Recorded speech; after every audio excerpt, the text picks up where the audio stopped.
It affected me more than I was prepared for. I was so relieved initially to get rid of the tumour, which happened with the third course of chemotherapy. At the time, when it was all over, I felt I couldn't look at the site because it is a shock. You know, you've been through this whole year of treatment, you're on the conveyor belt, you do everything that they tell you to do, but at the end of it all, you come out and you feel bereft, not only of losing the breast, but you lose all the support. And suddenly, you're completely alone, and that's scary.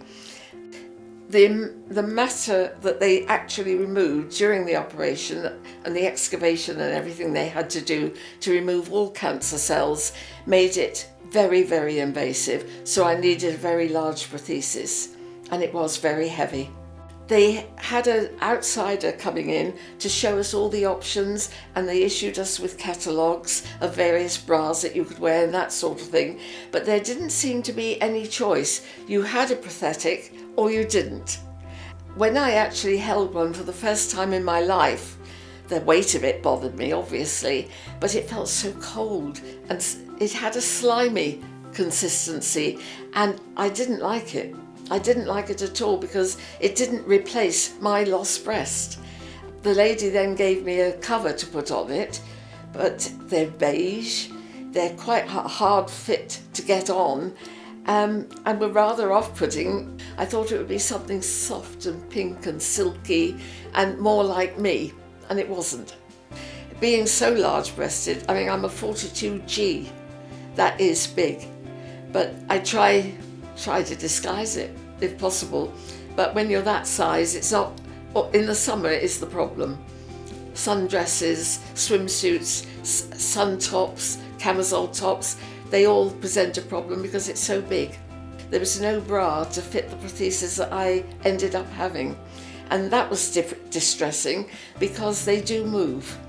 And you feel the cover moving, you don't necessarily always feel the prosthesis inside it moving, so you're not always sure where it actually is. And I have had accidents where it slipped out of the bra or it slipped out of a swimming suit, and I ended up with it on my thigh. My family noticed that I was hiding myself because when I came home from hospital, the visitors to the house, the people I saw up to 2 months afterwards, when they see you, the first thing they do is look at your breast. They know what you've been through, and it's an automatic thing that they do, but I was very, very conscious of it.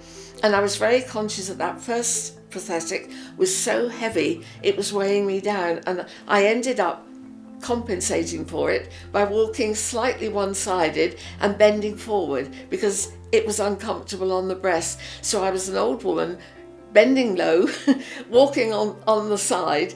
I was very conscious of people's reaction to it, and I was always sort of with my arms here or doing that, and the family noticed I was unconsciously hiding it a lot. To be able to go into a changing room, and not feel embarrassed and not keep having to check yourself.